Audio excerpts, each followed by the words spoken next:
Ya girgirbo ana sanya leri. Yawwa amin amin. Yawwa. Assalamu alaikum. Mutanen Najeriya da jihar Kano gaba daya.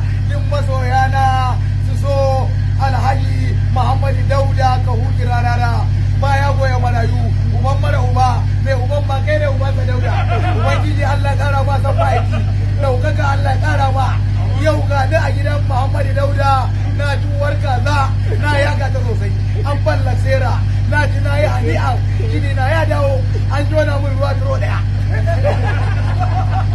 sannan rarara yace bayan haka ya girgi mau na ga jinin ka ya dan dawo yanzu ga mayin na ga kaba ka takalmin ka sani ba ya cinye ya sine game da zuwa gidan madugu to yanzu na baka mayin ka nika yawo a kan mayin kai ma yadda aka matasa suke hawa Q-bike kai ma ka hau Q-bike I love you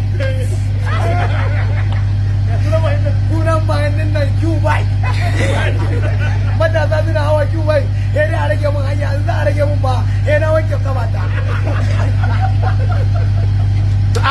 batun shari'a fa an gama batun shari'a ku zo duk wanda yake so ya hau komin annabi Nuhu ya zo yi Dauda ya zo yi wannan tafiya ta mu ya yi imani inda annabi yake nan ne Madina tafiyar mu ta kan duniya Allah ka baiwa Najeriya zaman lafiya Allah ubangiji ya kara kawo tsaro a Najeriya Allah wanda Allah ya baiwa Allah kai kace duk ka bai mutum mulki mutum ya hasada da kai ya fada in kudi ka bai mutum haka ya hasada Allah da kai ake fada idan Allah ne ba rarara ni ma ya bani Allah ba za mu yi ba alhamdulillah ma sha Allah Allah kara annabi daraja ABC